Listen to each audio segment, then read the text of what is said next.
Creepy things happen before the grave. Good night, everyone.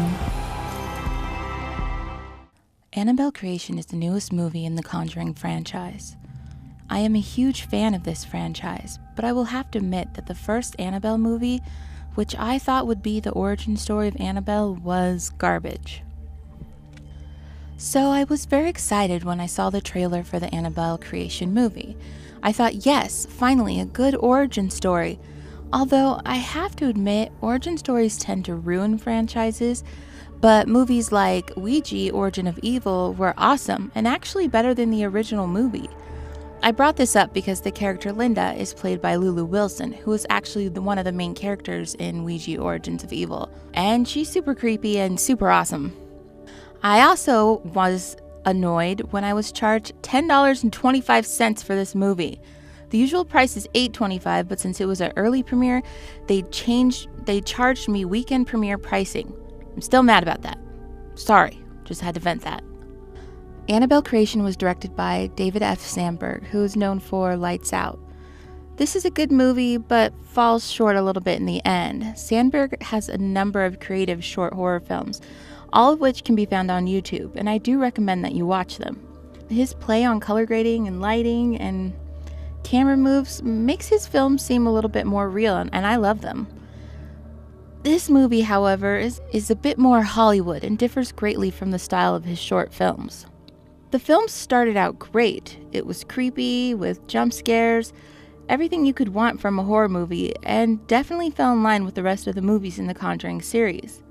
Also, this may be a bit of a spoiler, but we are given a brief clue to the possible origin of the creepy nun that is the prominent figure in The Conjuring 2.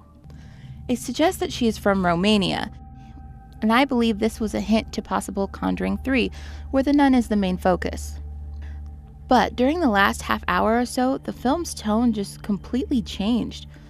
It turned into a gore fest, which is out of line with the Conjuring franchise. And actually, I found it a bit comical. And then I started to think that I was really not happy with this film. Not to mention that I thought they had completely went with a new origin story for Annabelle the doll. In the Annabelle movie, the first one, the doll seemingly becomes possessed by a girl named Annabelle who was in a satanic cult. And in this movie, Annabelle really was a little girl who dies, but a demon posing as her tricks the parents into letting it use the doll as a conduit. However, the Conjuring franchise is not that messy, thank God. This movie predates the Annabelle film and actually still connects the Annabelle and Conjuring films together, and I thought it was nicely done. I really want to tell you, but I'm trying to limit my spoilers here. Talitha Bateman, who plays Janice in the film, was okay. But, spoiler, she becomes possessed by the Annabelle demon, and I felt like she was trying too hard to be creepy, like it was really forced.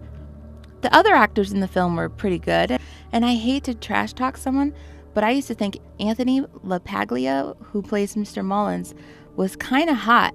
But in this movie, it seemed like he let himself go just a bit. Through this film, we learn that Mr. Mullins, Annabelle's father, is actually the creator of the Annabelle doll. Before his daughter Annabelle died, he was a pretty successful toy maker. Because he and his wife feel responsible for bringing the Annabelle demon to life, they decide to open up their home as a home for girls. All the while, they have a demon-possessed doll hidden upstairs. Great idea. Through this, we find that the demon actually wants a human body, but settles for the doll in times of emergency. It singles out Janice to be its human host so that it can continue its reign of terror and gore, and it's really hard not giving the storyline away, but I feel that if you are a fan of the Conjuring franchise, then you really need to see this movie. I don't want to ruin it for you. Like I said, it had a great start, a gory middle, but I feel the ending was strong enough that I was able to forgive them for differing from the norm. And watch out for those Easter eggs.